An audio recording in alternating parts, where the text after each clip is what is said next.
हर हर महादेव दोस्तों। आज हम करवा चौथ की व्रत कथा का श्रवण करेंगे। कार्तिक मास की चतुर्थी तिथि को करवा चौथ का व्रत किया जाता है। सुहागिन महिलाएं इस दिन पति की लंबी आयु की कामना करने के लिए इस व्रत को करती हैं। मान्यता है कि इस व्रत को करने से महिलाओं को अखंड सौभाग्य की प्राप्ति होती है। साथ ही करवा चौथ व्रत का पूरा फल पाने के लिए इस दिन करवा माता की कथा का पाठ करना बेहद जरूरी माना जाता है। तो चलिए कथा को प्रारंभ करते हैं। प्राचीन समय की बात है। एक गांव में करवा नाम की एक स्त्री रहती थी जो बहुत ही पतिव्रता थी। एक दिन करवा का पति स्नान करने के लिए नदी पर गया।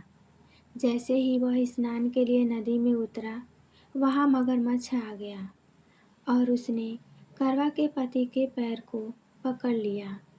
मगरमच्छ धीरे धीरे उसे नदी में खींचने लगा। करवा का पति बुरी तरह से घबरा गया और अपने प्राण संकट में देखकर करवा को जोर जोर से आवाज लगाने लगा। अपने पति की आवाज सुनकर करवा नदी के तट पर पहुंची, जहां मगरमच्छ उसके पति के प्राण लेने पर तुला था। करवा के हाथ में एक कच्चा धागा था। उसने तुरंत ही कच्चे धागे से मगरमच्छ को बांध दिया।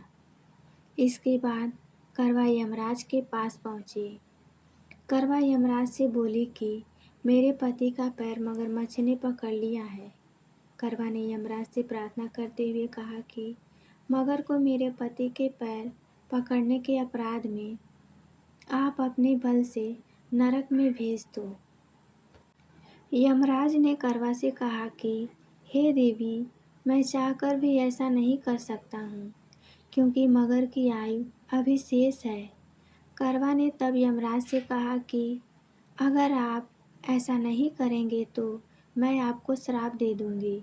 करवा के ऐसे वचन सुनकर यमराज सोच में पड़ गए और करवा के साथ उस नदी पर पहुँचे, जहाँ उस मगर ने करवा के पति के पैर पकड़ रखा था। फिर यमराज ने मगरमच्छ को यमपुरी भेज दिया और करवा की निडरता और अपने पति के प्रति निष्ठा को देखकर उसके पति को दीर्घायु का आशीर्वाद दिया।